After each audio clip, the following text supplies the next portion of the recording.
Whoa! Oh, yo. Listen. If I can, I'll bust her ass too. He said, I will bust her ass too, talking to Erica Wheeler. You got to understand, he was talking trash to them earlier in the day. It's another clip floating around where he's trashing them earlier in the day. I can't nobody that boy. Watch that defense closely. Watch how he slides his feet, how he stays square, and how he never lets her create even an inch of clean space. Every time she tries to attack, he's right there, cutting off the angle. That's not what you expect to see when a professional guard goes one-on-one. That's a WNBA veteran getting completely contained by a 5 feet 3 inches Twitch streamer named Asian Boy Ray. And before anyone jumps to conclusions, no, this isn't edited. No, this isn't staged for clicks. This actually happened in real time.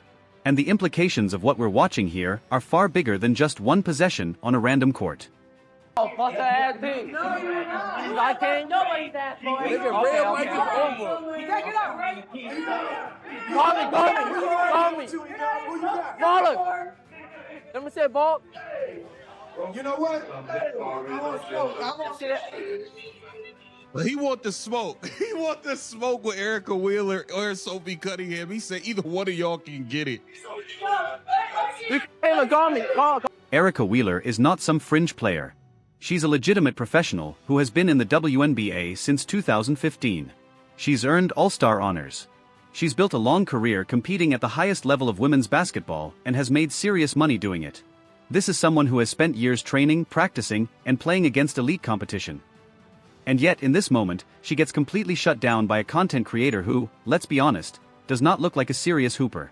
You literally saw him airball a layup right before they started playing one-on-one. That's not a small miss. That's a complete whiff. By every visual indicator, this is not an elite basketball player. And still, Wheeler couldn't generate a single clean bucket against him during that stretch. That's why this clip is getting so much attention. Look at this. This is earlier in the day. He was telling her and Sophie they not good and all of this stuff. Yeah, that's all you should do. Bet. Hey, Ray. What's man, up? how you? Nice to meet you, Ray. Nice to meet you, bro. Yo.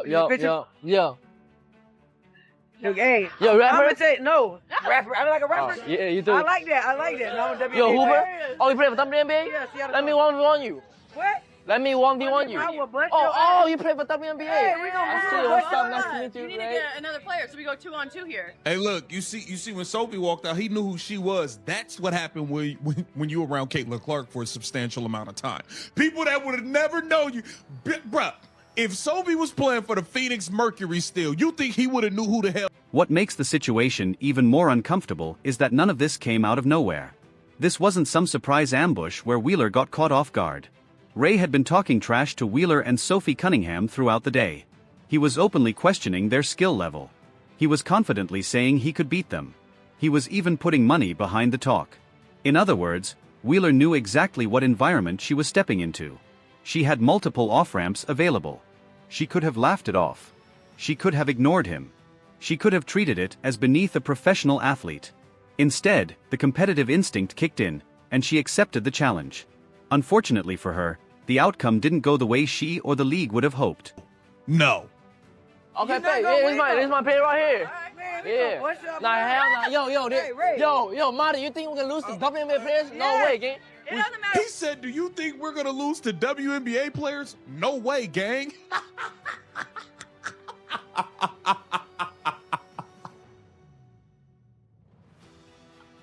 Oh, shit. Yo, what? What?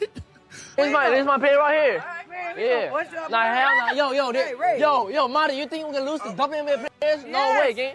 It doesn't matter. Listen carefully to Ray's mindset in that moment. When he says, "You think we can lose to W players?" No way, he's not joking. He genuinely doesn't believe losing is even on the table. That level of confidence, whether justified or not, tells you everything about how he approached the matchup.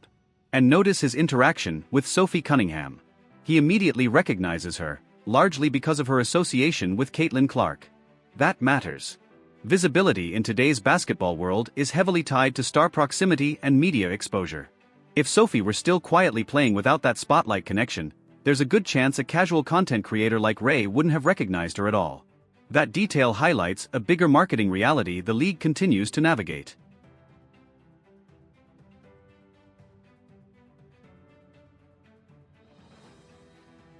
PA down. You gotta hold it down. Let's go. You can't go on there. I can't go. Yeah, no. Line it up, bro. Right here. Right, here you go. Here you go. Right here, right here. Ooh. Right here, right here, right here. Right here, right here. Fuck. Yeah.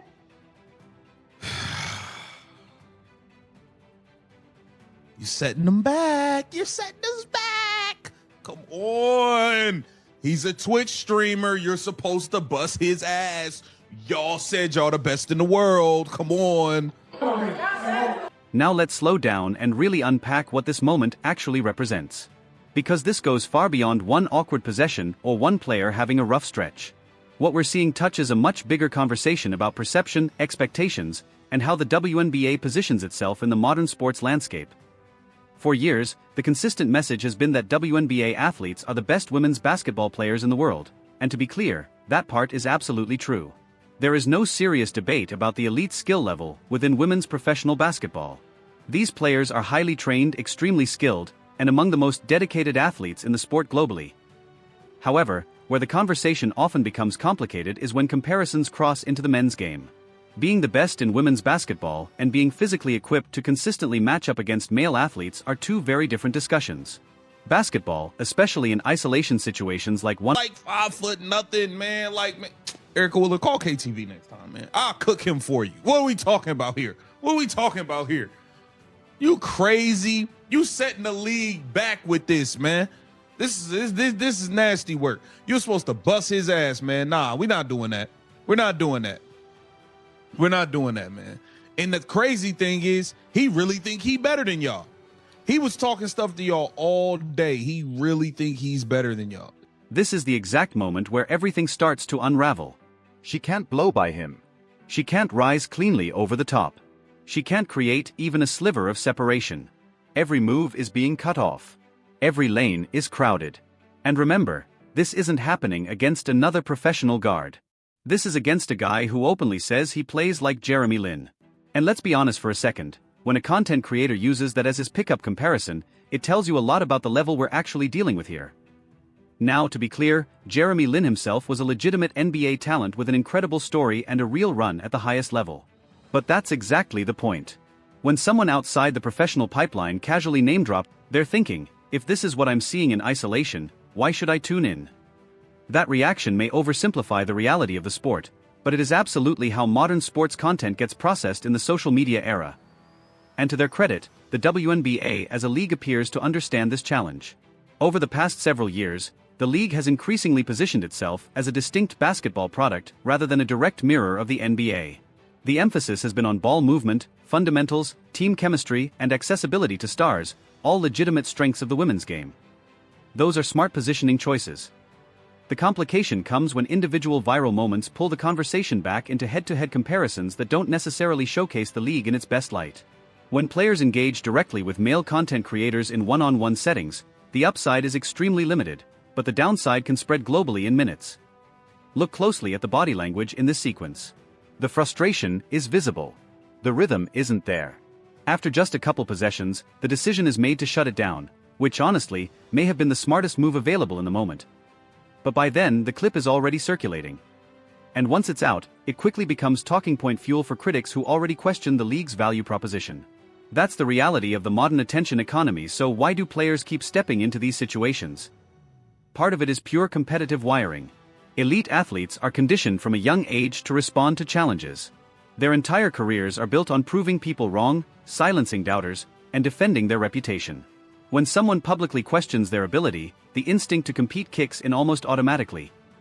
The problem is that this particular setup is often a no-win scenario. If Wheeler dominates, the reaction is predictable, well, she's supposed to. If the clip goes sideways, the internet explodes. That risk imbalance matters, though there's also the emotional context to consider. WNBA players frequently hear that they're overlooked or undervalued. That constant background noise can naturally create a stronger urge to prove critics wrong in real time. From a human perspective, that response is completely understandable. From a brand strategy perspective, though, it can be risky. Because the market ultimately responds to what it sees, not always to the deeper context behind it. League